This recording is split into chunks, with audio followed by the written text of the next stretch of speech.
¿cómo puede éste darnos a comer su carne?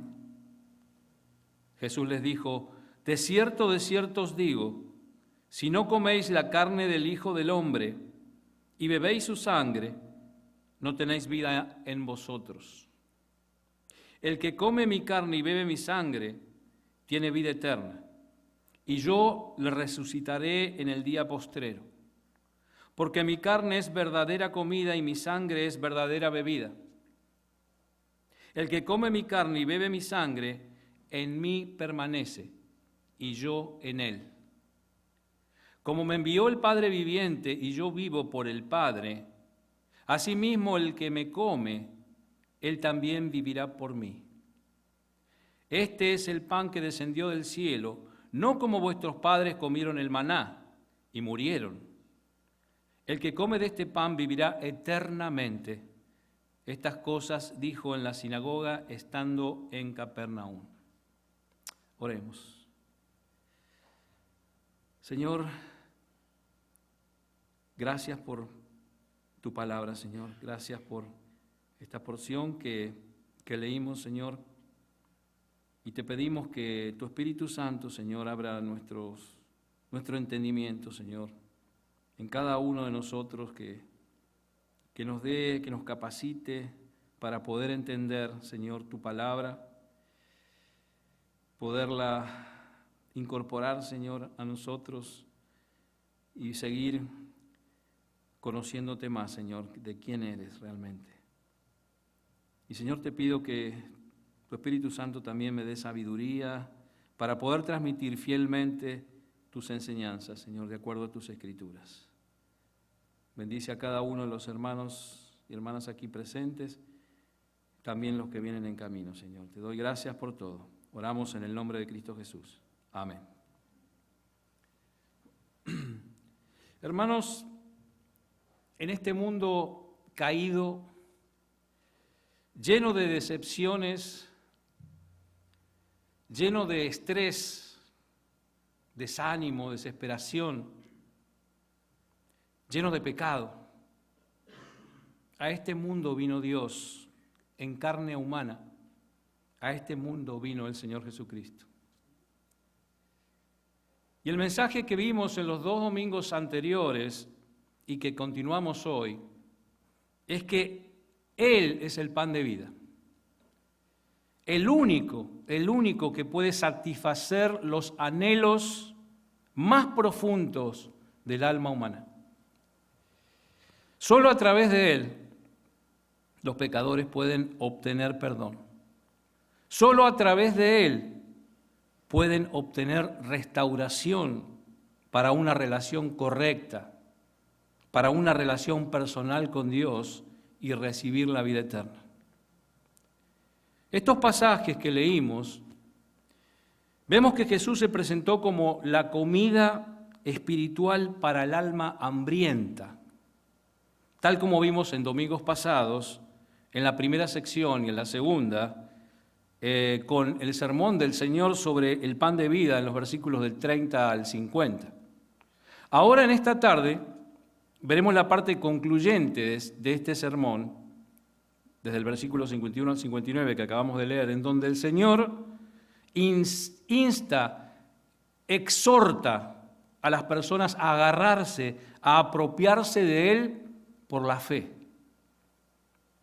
Este pasaje incluye el pronunciamiento del Señor Jesús, la perplejidad y el asombro de los judíos y las promesas de Jesús. Vamos con el primer punto. ¿Cómo se presentó, cómo se pronunció el Señor? Veamos el versículo 51, por favor. El Señor se pronuncia o se revela de esta manera.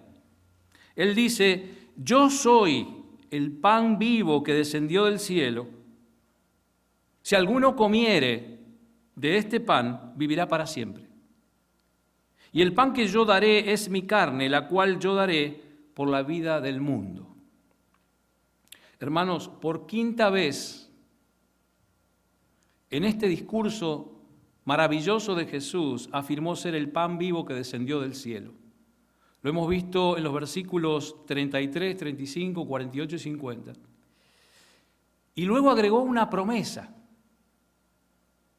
Fíjense la promesa, dice, si alguno comiere de este pan, vivirá para siempre. Al igual que en los versículos 35 y 40, se está considerando aquí la responsabilidad humana, es decir, la responsabilidad del hombre de creer en Cristo. El Señor usó siempre, es interesante, ¿no? Siempre usó la rutina diaria, la rutina simple de comer, para comunicar lo que Él quería expresar, para comunicar una verdad espiritual profunda. Todos comemos. ¿Alguien comió algo esta mañana? Creo que todos, ¿verdad? Y seguramente después van a comer otra vez. Por lo tanto, es una analogía que todos entendemos, ¿verdad? Esta analogía de comer nos propone, nos sugiere 5 elementos para poder apropiarse, para poder adueñarse de esta verdad espiritual. 5 elementos. Y voy a ir con el primero. Tal como cualquier comida es útil, ¿verdad? A menos que se coma. Usted puede tener un delicioso plato enfrente de usted, es decir, piensa en su plato favorito, y usted tiene mucha hambre. Pero si usted no la come, esa comida no es útil, para nada. La verdad espiritual, asimismo, de esta misma manera, tampoco hace bien a alguno si no se utiliza o si no se apropia uno de ella. Solo con conocer la verdad, sin actuar en ella, no aprovecha en nada. Y además no le permite a uno ser neutral. No podemos ser neutral en esto. Lucas capítulo 11, verso 23, hermanos. Lucas 11, 23.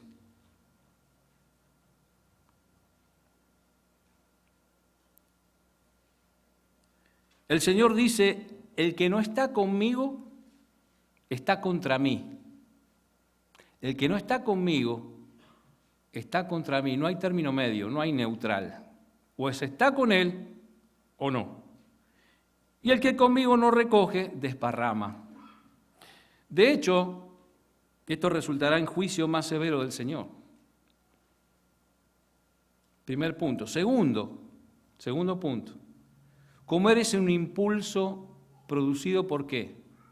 Por el hambre, ¿verdad? A quienes están llenos no les interesa comer. Suponga que usted sale de un restaurante, bien así, pipón, ¿no? Bien lleno, y nos encontramos en el parking, yo todavía no comí, le digo, véngase hermano que lo invito a comer. Usted me va a decir, no, gracias, ya comí, ¿verdad? De igual forma, los pecadores que están saciados con su pecado no tienen hambre. No tienen hambre de las cosas espirituales. Sin embargo, cuando Dios los despierte de su condición perdida, el hambre del perdón, liberación, paz, amor, esperanza y alegría los lleva al pan de vida.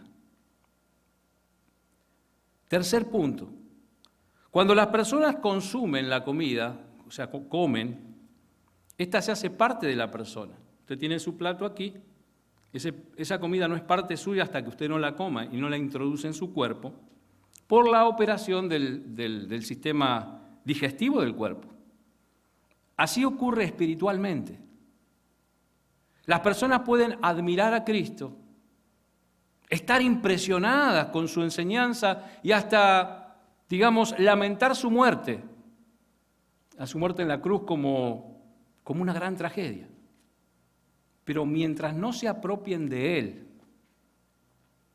por la fe, no se harán uno con Él. Primera de Corintios, capítulo 6, verso 17. Primera de Corintios, capítulo 6, verso 17.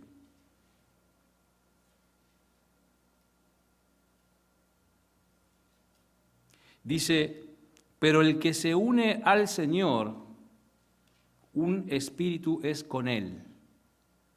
Pero el que se une al Señor, un espíritu es con Él. Cuarto punto, comer requiere de confianza.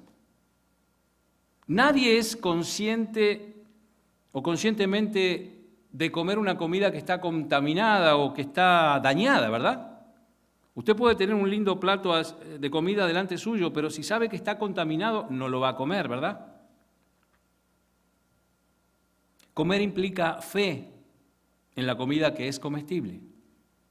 Así que la metáfora del pan de vida que está dando nuestro Señor implica creer en Jesús, tener fe, creer en el pan de vida. Y quinto, comer es algo personal. No se puede comer por otro, nadie puede comer por nadie, ¿verdad? Yo no puedo tener, no existe tal cosa como comer por medio de un apoderado o un representante, ¿sí? Yo tengo hambre y le digo, hermano, vaya y coma por mí. Obviamente no se puede, ¿verdad? Tampoco hay salvación por medio de apoderados. En el Salmo 49, verso 7, Salmo 49, verso 7, el salmista escribió, Salmo 49, 7, ninguno de ellos podrá en manera alguna redimir al hermano, ni dar a Dios su rescate. O sea, los pecadores, hermanos, cada uno individualmente deben apropiarse del pan de vida, como individuos. ¿Para qué? Para poder recibir la salvación y vivir para siempre, como dice el versículo 58. Dice el versículo 58 que leímos, el que come, o sea, individualmente, obviamente, el que come de este pan vivirá eternamente. Y como todos sabemos, Juan 3:16 dice, todo aquel que en él cree no se pierda, mas tenga vida eterna. Y si vamos más adelante, en Juan capítulo 11, verso 26, dice, y todo aquel que vive y cree en mí no morirá eternamente. ¿Crees esto? Luego, hermanos, el Señor continúa definiendo el pan de vida como el que Él da voluntariamente por la vida del mundo.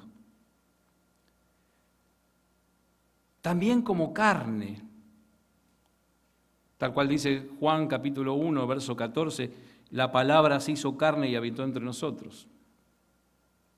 En el Nuevo Testamento es repetitivo el concepto de que Jesús se dio en sacrificio por los pecadores. Lo vemos en muchos pasajes, en Mateo, en Gálatas, en Efesios, en fin, en Tito.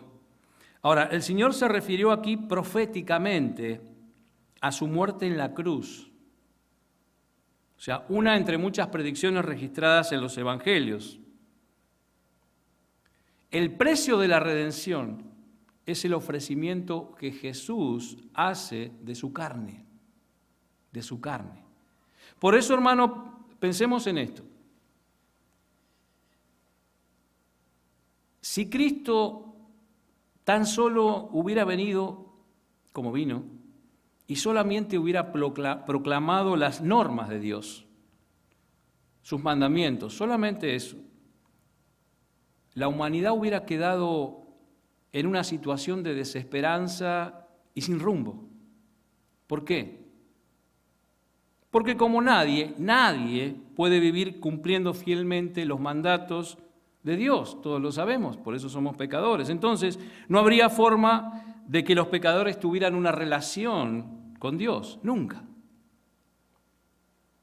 Pero la Biblia dice que Cristo padeció una sola vez por los pecados, el justo por los injustos, para llevarnos a Dios. ¿A fin de qué? A fin de hacer posible la reconciliación entre el hombre pecador y el Dios santo. Entonces, Cristo Él mismo se hizo sacrificio final por el pecado. El Cordero de Dios, que quita el pecado del mundo. Porque Romanos 6:23, ¿qué dice? La paga del pecado es muerte. Y sin derramamiento de sangre no se hace remisión. Hebreos 9:22. Dios aceptó su muerte como el pago total del pecado. Por todos los que creyeron y todos los que creerían, de modo que se otorgó perdón completo por los pecados de todos los fieles que se arrepienten. Vayamos a Efesios capítulo 1, verso 7.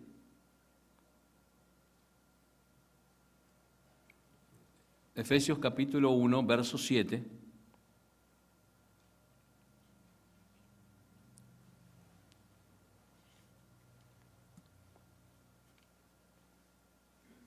Dice, en Él tenemos la redención por medio de su sangre, el perdón de los pecados, en quien tenemos redención.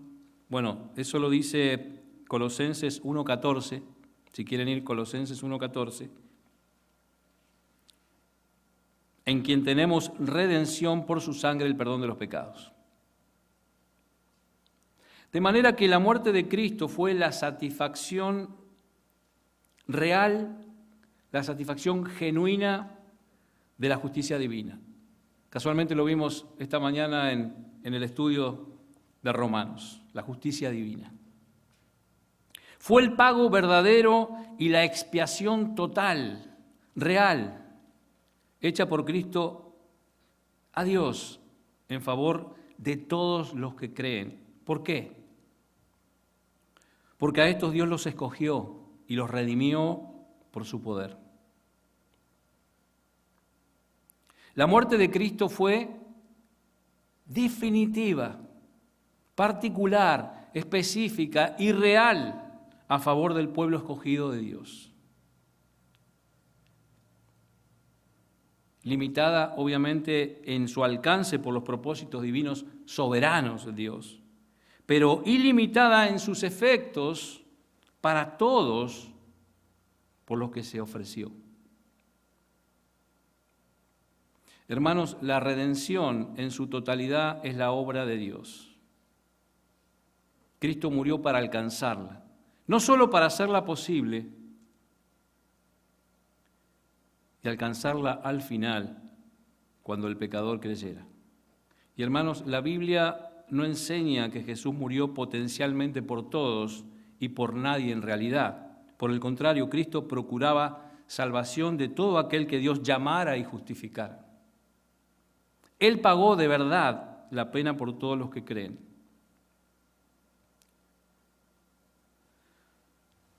Los pecadores no limitan la expiación por su falta de fe. Dios lo hace, como lo vimos en esta mañana también. Dios hace de su designio soberano.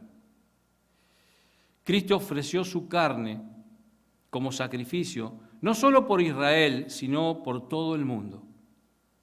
Vemos que en Juan capítulo 1, 29, dice que Juan el Bautista, Juan 1, 29, cuando vio a Jesús venir hacia él, dice la palabra que, ¿qué dijo? Dijo, este es el Cordero de Dios que quita el pecado del mundo. Del mundo. Él murió por las personas de todas las razas, todas las culturas, grupos étnicos y estratos sociales. Gálatas capítulo 3, verso 28.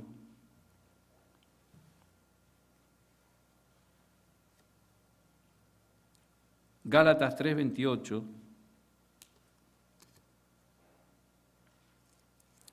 Dice, ya no hay judío ni griego, no hay esclavo ni libre, no hay varón ni mujer, sino que todos ustedes son uno en Cristo Jesús.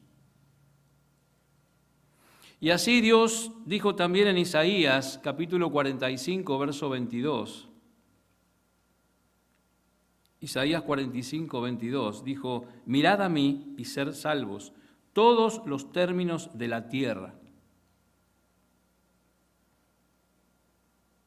Y luego Jesús comisionó a la iglesia, ¿a qué? A ser discípulos en todas las naciones. Mateo 28, 19. El Señor también declaró, vayamos a Juan 3, bueno, todos conocen este versículo, Juan 3, 14, 15. Juan 3, 14, 15.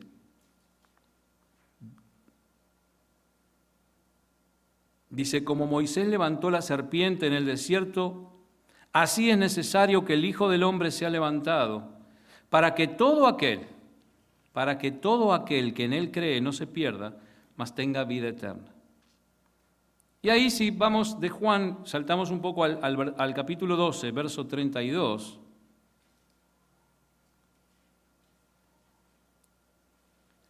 Dice: yo, si fuere levantado de la tierra, a todos atraeré a mí mismo.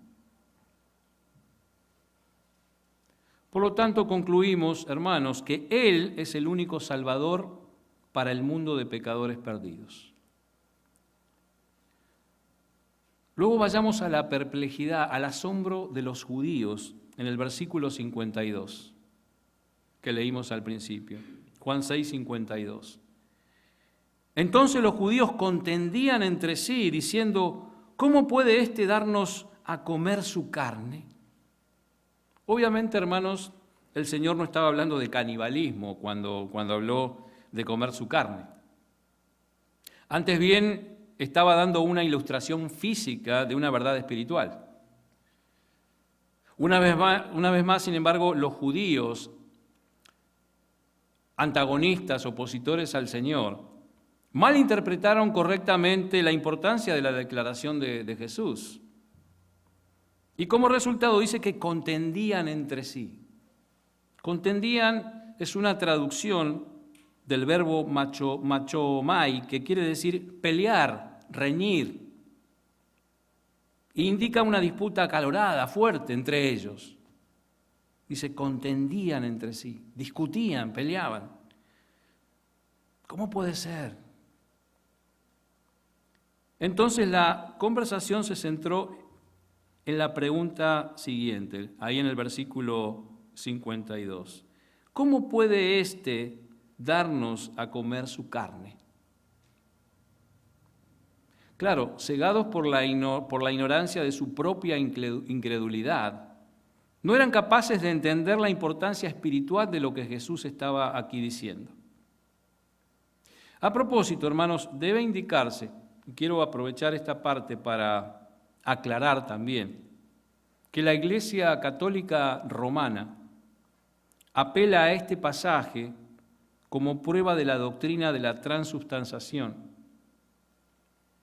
O sea, la enseñanza falsa según la cual el cuerpo y la sangre de Cristo están literalmente presentes en el pan y el vino de la misa. Los católicos, cuando toman la misa, consideran que ese es el cuerpo de Cristo y esa es la sangre literalmente de Cristo. Uno está comiendo el cuerpo y está tomando literalmente su sangre. Quiero hacer una mención de lo que dice el teólogo católico Ludwig Ott, y voy a leer lo que él escribe. Es un teólogo católico, dice: el cuerpo y la sangre de Cristo, junto con su alma y su divinidad, y por lo tanto todo Cristo, están verdaderamente presentes en la Eucaristía. Sin embargo, sugerir que Jesús se refería a la Eucaristía, o sea, a la comunión o la Santa Cena, es un fundamento falso para una doctrina falsa. ¿Por qué? Porque el Señor usó la palabra sarx, que quiere decir carne. Pero en los pasajes sobre la comunión, cuando explica la comunión o la Santa Cena, se usa una palabra diferente, que es soma, que quiere decir cuerpo. Por ejemplo, vayamos a Mateo 26, 26.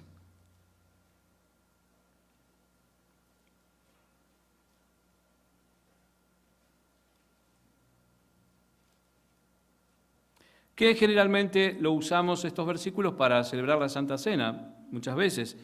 Mateo 26, 26 dice, mientras comían, Jesús tomó el pan y lo bendijo. Luego lo partió y se los dio a sus discípulos y les dijo, tomen, coman, esto es mi cuerpo. Está en Marcos, Lucas, en 1 Corintios, en fin. Y también hay dos consideraciones adicionales que refuerzan el hecho de que este pasaje no se refiere a la comunión. Primero, la Santa Cena, cuando el Señor habla de comer su carne, no se había instituido todavía. Los judíos no habrían entendido, obviamente, de qué se estaba hablando, porque no se había instituido la Santa Cena, si es que estaba hablando de la comunión. Segundo, Jesús dijo que cualquiera que participara de su carne tiene vida eterna. Si esto es una referencia a la Santa Cena, querría decir que la vida eterna se podría obtener por participar de la comunión. Sin embargo, esto es claramente contrario a las Escrituras, donde se enseña que la comunión o la Santa Cena o la Cena del Señor es para quienes ya son creyentes y que la salvación es solamente por medio de la fe. Como dice Efesios capítulo 2, versos 8 y 9, porque por gracia sois salvos por medio de la fe, y esto no de vosotros, sino que es un don de Dios, no por obras para que nadie se gloríe, ¿verdad? Es por medio de la fe. Entonces, los judíos, en ese entonces, los católicos romanos, hoy o después, que se oponían a Jesús, no captaron la intención. Como ya se dijo en la explicación del versículo 51, el Señor no habla literalmente, sino metafóricamente. El Señor los animaba a apropiarse de Él, pero por la fe. Y luego vienen unas promesas. Leamos desde el 53 al 59. Promesas, las promesas del Señor.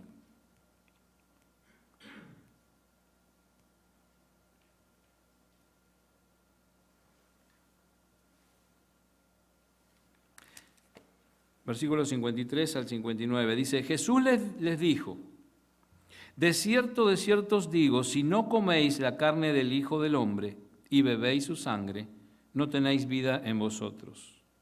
El que come mi carne y bebe mi sangre tiene vida eterna, y yo le resucitaré en el día postrero. Porque mi carne es verdadera comida y mi sangre es verdadera bebida.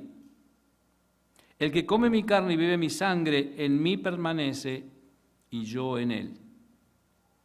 Como me envió el Padre viviente y yo vivo por el Padre, asimismo, el que me come, él también vivirá por mí.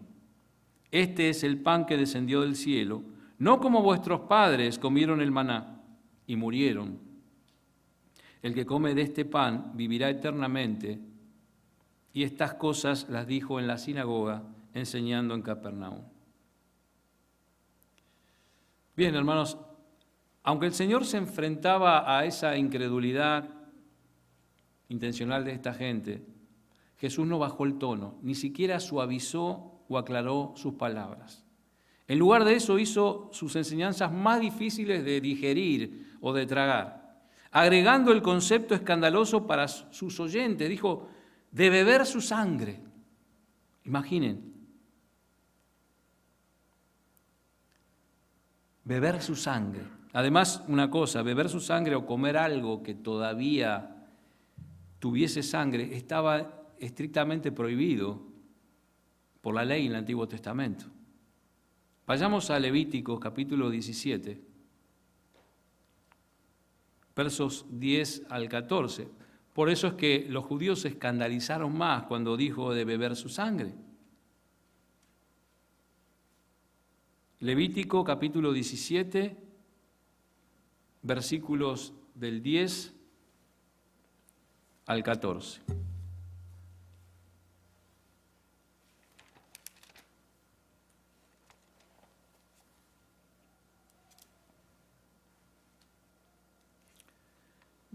Dice, si cualquier varón de la casa de Israel o de los extranjeros que moran en ellos comiere alguna sangre, Yo pondré mi rostro contra la persona que comiere sangre y la cortaré de entre su pueblo.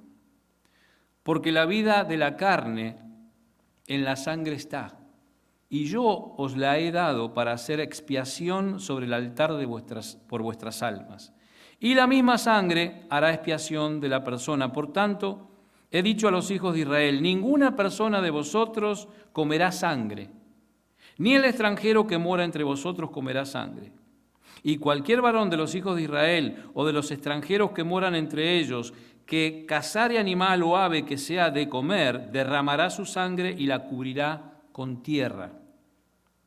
Porque la vida de toda carne es su sangre. Por tanto, he dicho a los hijos de Israel, no comeréis la sangre de ninguna carne, porque la vida de toda carne es su sangre.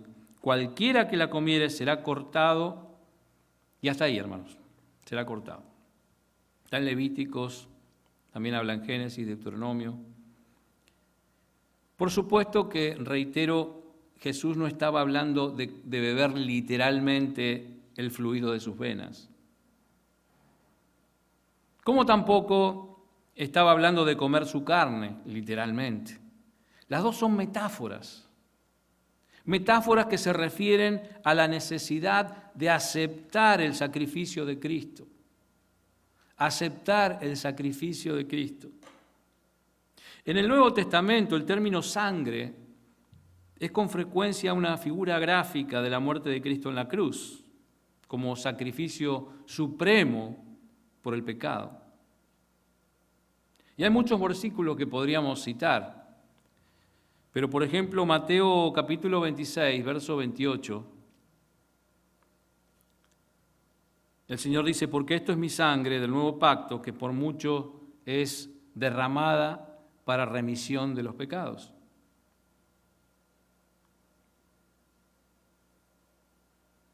Romanos 3:25. ¿A quién? O se está hablando de Jesús, ¿no? Dios puso como propiciación por medio de la fe en su sangre. Y hay varios pasajes más. Pero en fin, su sacrificio, el ofrecer su cuerpo en la cruz y morir y derramar su preciosa sangre, era el sacrificio al que apuntaban todos los sacrificios del Antiguo Testamento. Pero claro, el concepto del Mesías crucificado era un obstáculo para Israel. Ellos no concebían que su Mesías, el elegido, el que vendría, podría ser crucificado. Entonces, cuando el Señor le dijo en Juan capítulo 12, verso 32, Juan 12, 32 dijo, yo, si fuese levantado de la tierra, a todos atraeré a mí mismo. ¿Qué le respondieron? En el versículo 34. Le respondió la gente, nosotros hemos oído de la ley que el Cristo permanece para siempre. ¿Cómo pues tú dices que es necesario que el Hijo del Hombre sea levantado? ¿Quién es este Hijo del Hombre? Y más adelante vemos que el Cristo resucitado reprendió en el camino ¿se acuerdan? El camino a Emaús, a dos de sus discípulos que venían caminando, porque tenían dudas de aceptar la necesidad de muerte del Señor.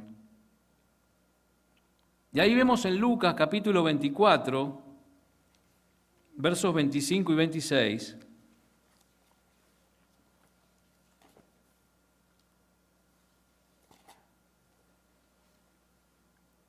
Lucas 24, capítulo 24, 25 y 26, versículos 25 y 26 dice, entonces Él les dijo, oh insensatos y tardos de corazón para creer todo lo que los profetas han dicho. ¿No era necesario que el Cristo padeciera estas cosas y que entrara en su gloria? También el apóstol Pablo le escribió a los Corintios, ahí en 1 de Corintios capítulo 1, verso 23.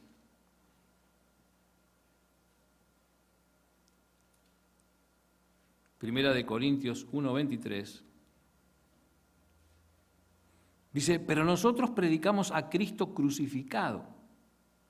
Para los judíos ciertamente tropezadero, no justificaban que el Cristo pudiera ser crucificado. Y en Gálatas, capítulo 5, verso 11, se refirió al tropiezo de la cruz.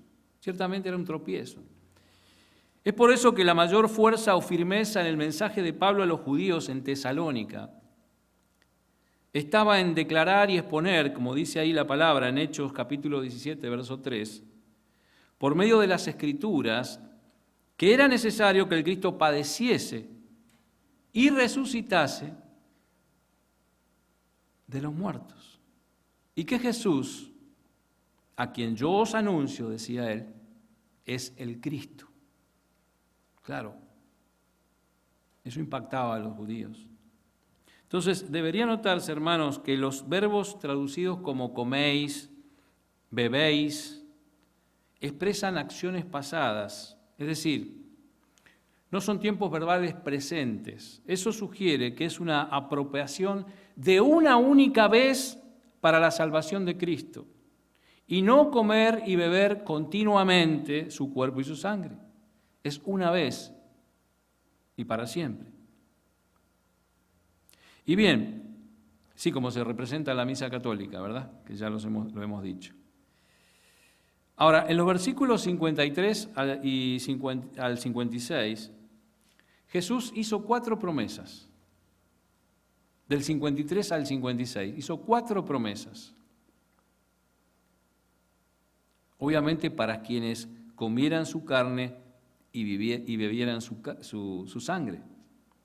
El versículo 53 dice, Jesús les dijo, de cierto os digo, si no coméis la carne del Hijo del Hombre y bebéis su sangre, no tenéis vida en vosotros. El que come mi carne y bebe mi sangre tiene vida eterna. Y yo le resucitaré en el día postrero. Porque mi carne es verdadera comida y mi sangre es verdadera bebida. El que come mi carne y bebe mi sangre, en mí permanece y yo en él. Fíjense la primera promesa. Viene dada de forma negativa. Dice, quienes rechacen a Jesús no tendrán vida en ellos. Más bien dice, Jesús les dijo, de cierto os digo, si no coméis, lo está haciendo en forma negativa, si no coméis la carne del Hijo del Hombre y bebéis su sangre, no tenéis vida en vosotros. Claro, por el lado opuesto, quienes se apropian por fe tienen esa vida. La segunda promesa es que quien come su carne y bebe su sangre tiene vida eterna. Ahí dice en el versículo 54, el que come mi carne y bebe mi sangre tiene vida eterna y yo le resucitaré en el día postrero. La vida abundante que experimentan los creyentes en el presente no terminará con la muerte, hermanos. No. Se expandirá hasta su plenitud y durará para siempre. Es obvio que este versículo no describe un acto ritual cuando se compara con el versículo 40. Quiero que veamos esto. El versículo 40, ¿se acuerdan que lo vimos? Si quieren lo podemos leer. De ahí de Juan 6. Quiero hacer una comparación, ¿no? Dice, en el versículo 40 dice, y esta es la voluntad del que me ha enviado, que todo aquel que ve al Hijo y cree en Él tenga vida eterna y yo le resucitaré en el día postrero. Los resultados en los dos versículos, tanto el 40 que acabamos de leer con el 54 que leímos recién, son los mismos, vida eterna y resurrección. Pero en el versículo 40 estos resultados vienen de ver y creer en el Hijo, mientras que en el versículo 54 vienen de comer su carne y beber su sangre. Entonces se sigue que comer y beber, en el versículo 54, son paralelos con ver y creer en el versículo 40. ¿Me explico?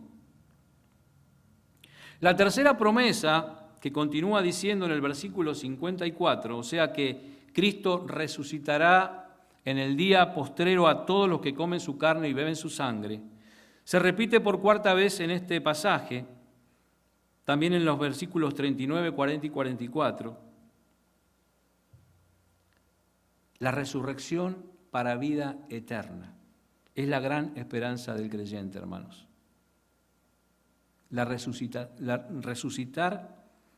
Resurrección para vida eterna. Es nuestra esperanza.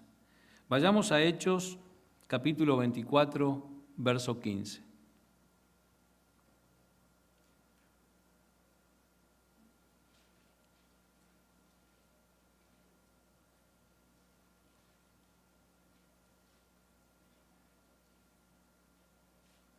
Hechos 24, 15. Amén. Dice, teniendo esperanza en Dios, la cual ellos también abrigan, de que ha de haber resurrección de los muertos, así de justos como de injustos. Hermanos, sin esa promesa, sin esa esperanza, hermanos, el evangelio cristiano no significa absolutamente nada. Pablo escribió a algunos de los corintios que cuestionaban precisamente la resurrección en 1 Corintios capítulo 15, versos 12 al 19. 1 Corintios 15, del 12 al 19.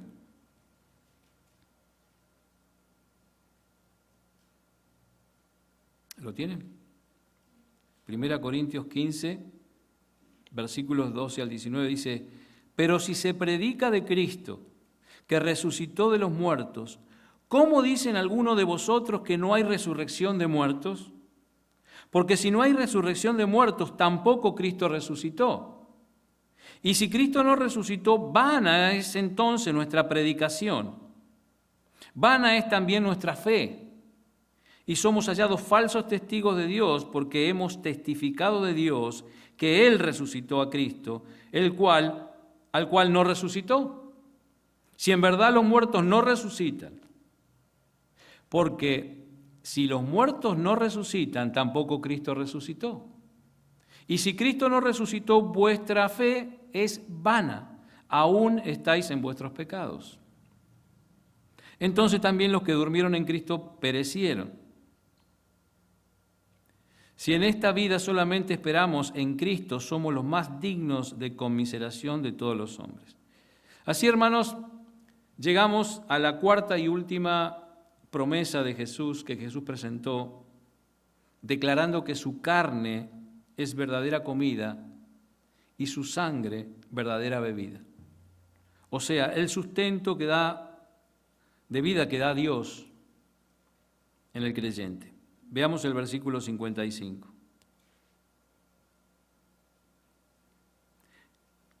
El sustento que da la vida de Dios en el creyente. Porque mi carne es verdadera, ¿verdadera qué? Comida, y mi sangre es verdadera bebida. Luego, en vista de esto, el Señor declaró ahí en el versículo 56, el que come mi carne y bebe mi sangre, en mí permanece y yo en él.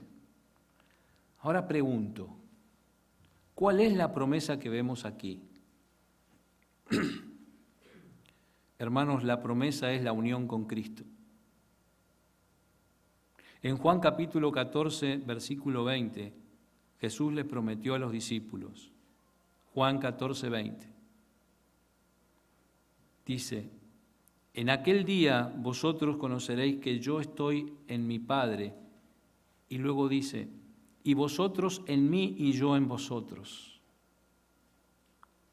La promesa es la unión con Cristo. En el versículo, si saltamos un poquito más, Juan capítulo 15, versículo 5, Juan 15, versículo 5,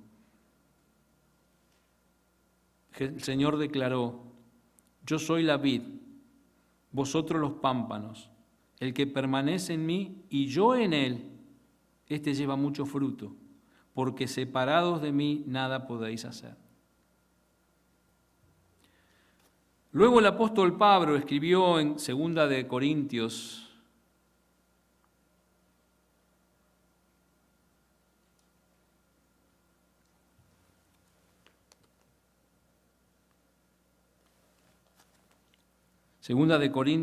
capítulo 5, verso 17,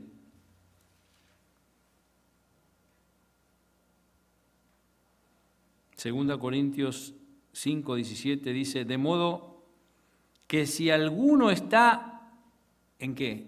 En Cristo, nueva criatura es, las cosas viejas pasaron, y aquí todas son hechas nuevas.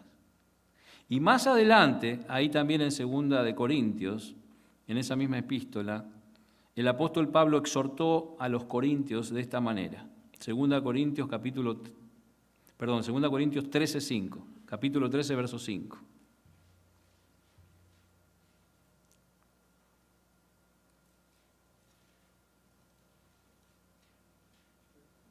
Examinaos a vosotros mismos si estáis en la fe. Probaos a vosotros mismos. ¿O no os conocéis a vosotros mismos que Jesucristo está en vosotros, a menos que estéis reprobados? Y también Pablo a los Gálatas les escribió en Gálatas capítulo 2, verso 20. Gálatas 2, 20.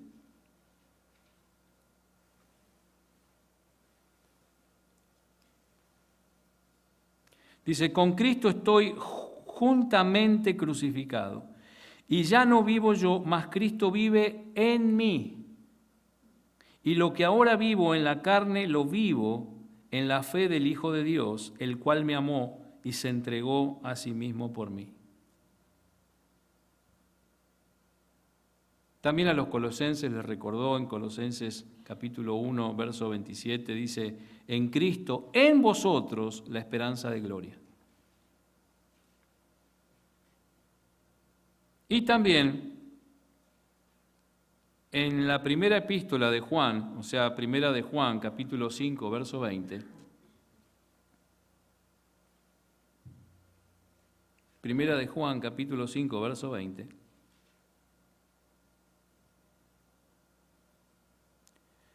dice, pero sabemos que el Hijo de Dios ha venido y nos ha dado entendimiento para conocer al que es verdadero, y estamos en el verdadero, en su Hijo Jesucristo. Este es el verdadero Dios y la vida eterna. Bien, en el versículo 57 de Juan 6, Jesús declaró la fuente de su autoridad para hacer estas promesas. ¿En qué se basa Cristo para hacer estas promesas?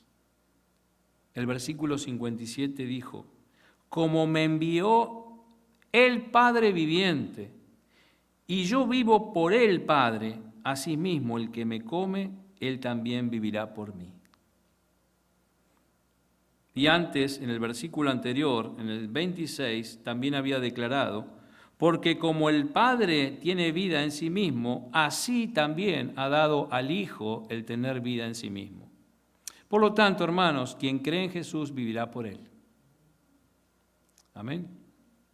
Jesús tiene la vida en sí mismo y los creyentes también tienen vida en él.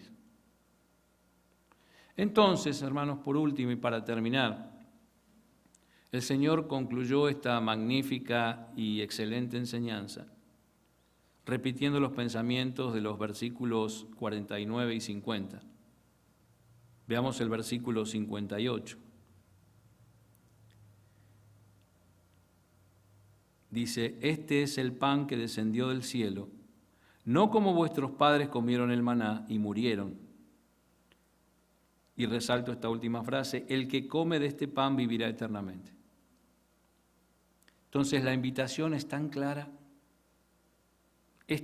hoy y ahora como fue tan clara en aquel día memorable en la sinagoga de Capernaum.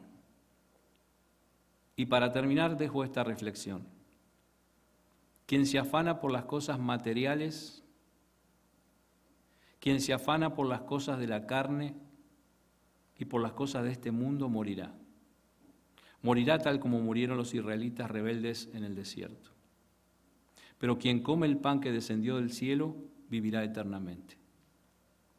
Amén. Y si hay alguien aquí hoy, en esta tarde, sin Cristo, y que por años ha mantenido sus oídos cerrados al mensaje del Evangelio, suplico al Señor para que el Señor le traiga arrepentimiento genuino a su corazón. Imploro al Señor que traiga salvación para aquellos que todavía no te conocen, Señor.